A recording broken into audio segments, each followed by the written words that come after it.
আসলে আমরা দায়িত্ব নেওয়ার পর থেকেই আমাদেরকে বিভিন্নভাবে বিভিন্ন সময়ে মানে আমাদেরকে ডিস্টার্ব করার, যে আমরা নেতৃত্বে এই সুফল অথবা সাকসেস হতে না পারার জন্যই কিন্তু ওরা আমাদেরকে ডিস্টার্বটা করা। এটা আপনারা দেখতে পারবেন যে বিগত সময়ে আমি কিন্তু অনটেসের ব্যাপারে প্রথম আন্দোলন করেছিলাম আমি, আর সেটা তখন তৎকালীন রোমান সাহেবের আমলে। ব্যানার ফেস্টুন যা ছিল সবগুলো কিন্তু আমারই ব্যানার ফেস্টুন। ওই ব্যানার ফেস্টুনগুলোই কিন্তু ইউজ হচ্ছে, যে প্রতি বারে যে ব্যানার ফেস্টুনগুলো ইউজ হচ্ছে এগুলো সব আমার এবং রাজীব সহ আমার সাথে ছিল। তৎকালীন যুগ্ম সম্পাদক সুমন সহ ছিল, আমাদের মাধ্যমে কিন্তু এই জিনিসগুলো করা।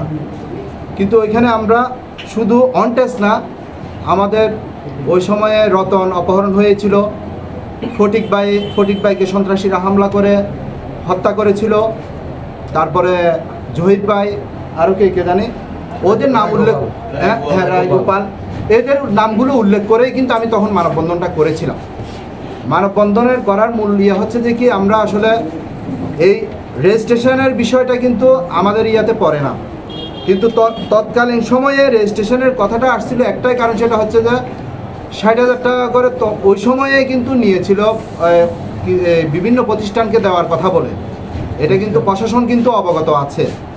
তখন আমরা মানববন্ধন করেছিলাম, তখন কিন্তু গাড়ির নাম্বারগুলো হয় নাই, কিন্তু আমাদের সময় এসে কিন্তু এই গাড়িগুলোর নাম্বার কিন্তু আমরা দিতে পেরেছি, দিয়েছি। দেওয়ার সময় আমাদের কিন্তু ভুল ছিল, আমাদের ভুল, আমি ভুল স্বীকার করলে তো কোনো সমস্যা নাই। আমাদের ভুলটা হচ্ছে যে কি, একজনের নামে 3টা 2টা 4টা 5টা এটা হবে কেন? এটা হতো না যদি আমরা সিসি নাম্বার ইঞ্জিন নাম্বার, হয়তো এখানে আমাকে দায়িত্বটা দেওয়া হয় নাই, যারা দায়িত্ব ছিল এখানে প্রশাসনের মানুষও ছিল, তো তখন কিন্তু এই সিসি নাম্বার ইঞ্জিন নাম্বারটা যদি হতো আজকে এতগুলো গাড়ি এই রাঙামাটিতে হতো না। সে দায় কিন্তু শুধু অটোরিকশা চালক সমিতির না, এটা এখানে কিন্তু মালিক সমিতিও আছে, এটা বুঝতে হবে। এখানে আদিবাসী সমিতি, এই যান্ত্রিক সমিতি আছে, এখানে প্রশাসনেরও অনেক মানুষ কিন্তু ওই সময় এই গাড়িগুলো নির্ধারণ করার দায়িত্বে ছিল। এই সম্পূর্ণ দায়ভারটাই কিন্তু চলে আসে অটোরিকশা চালক সমিতির উপর। এখানে বিভিন্ন সেক্টর থেকে গাড়ি ঢুকে, গ্রাম গাড়ি ঢুকে, খাগড়াছড়ির গাড়ি ঢুকে, অনটেস গাড়ি বিভিন্ন এলাকা থেকে ঢুকে, তারপরে কিন্তু ওই গাড়িগুলোরও দায়ভার সবগুলো কিন্তু অটোরিকশা চালক সমিতির থেকে নিতে হয়। তো আমি সাংবাদিক ভাই এবং এই প্রশাসনের দৃষ্টি আকর্ষণ করব, ওই দিন আমরা কালকে মনে হয় আমরা ইয়াতে একটা এসপি অফিসে, এটা কি সভা বলেছে, এসপি অফিসে একটা আমাদের সমন্বয় সভা করেছেন। আমি এসপি স্যারকে বলেছিলাম যে স্যার, আমি অতটুকু বুঝি না, আমি যা বুঝি সেটা হচ্ছে যে কি, যেমন অক্সিজেনের পর গ্রাম গাড়ি ঢুকতে পারে না, রাঙামাটির গাড়ি ঢুকতে পারে না, কোনো গাড়ি ঢুকতে পারে না শুধু চট্টগ্রাম মেট্রো ছাড়া। তাহলে আমাদের রাঙামাটিতে কেন খাগড়াছড়ির গাড়ি ঢুকবে, রাঙামাটিতে কেন গ্রাম গাড়ি ঢুকবে, রাঙামাটিতে কেন অনটেস গাড়ি আমাদের ঢুকবে? তো আপনারা যদি প্রশাসনিকভাবে কোনো ব্যবস্থা নেন তাহলে আমরা আপনাদের পাশে থাকব, সার্বিক সহযোগিতা করব। এটা হচ্ছে যে অনটেস গ্রাম এবং খাগড়াছড়ির গাড়ির ব্যাপারে আমরা যেটা বাহির থেকে আসে ওগুলোর ব্যাপারে আমি আপনাদেরকে জানালাম। আর এই সংগঠনের বিষয় নিয়ে, সংগঠনে আজ পর্যন্ত আমরা যেমন অনটেস যখন ধরার, অনটেসের মালিক যারা আছে 60টা সহ সকলকে ডেকে আমরা এখানে মিটিং করছি। মিটিং করার পরে ওদেরকে বলছি যে ভাই আপনারা গাড়ি বন্ধ রাখেন, আমরা আমাদের কার্যক্রম চালাবো। এবং যেহেতু 14 মাস এই সময় বন্ধ ছিল, সেহেতু রাস্তার পরিস্থিতি অনেক খারাপ, আনভর্তি ড্রাইভারও চালাচ্ছে গাড়ি, আমরা এইগুলো অভিযান চালাবো। ওরাও আমাদের কথা শুনে আমরা গাড়ি বন্ধ করছি, রাস্তা সুন্দর চলতেছে।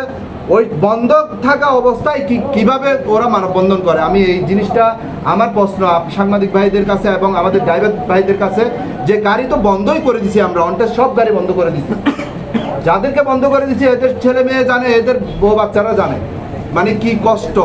তারপরে ওই বন্ধ থাকা অবস্থায়ও কিন্তু ওরা কি করছে, মানববন্ধন করছে। আচ্ছা, ওটা গেল। এখন আমরা এর আগে কিছুদিন আগে আমরা মাইকিং করছি, মাইকিং করে আনভর্তি গাড়ি ধরবো, এই আনভর্তি ড্রাইভার, অনটেস অথবা গ্রাম গাড়ি, অবৈধ গাড়ি যেগুলো বাইরে থেকে আসে ওগুলো ধরবো, অভিযান চালাবো। অভিযান চালাতে নামছি, তখনই ওরা কি করছে, আমাদের বিরুদ্ধে আবার রাস্তায় নামছে। আমরা যদি অভিযান চালাতে নামি, ওরা আমাদের বিরুদ্ধে নামে।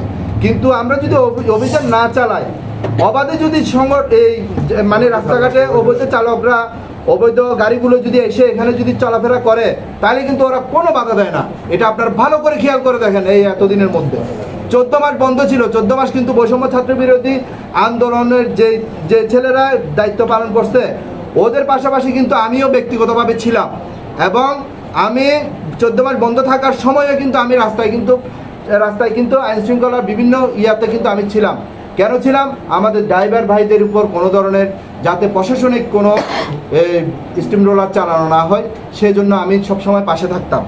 তাই আমি সকলকে আমরা আহ্বান জানাবো, যাতে আমরা আগামী দিনে যে কয়েকদিন আছে, হয়তো মামলায় যদি আমরা হেরে যাই, হারা আর জিতে আমি বুঝি না, মামলায় যে কোনো একটা সিদ্ধান্ত যদি হয়, ওই সিদ্ধান্তের পর আমরা একটা সভা দেব।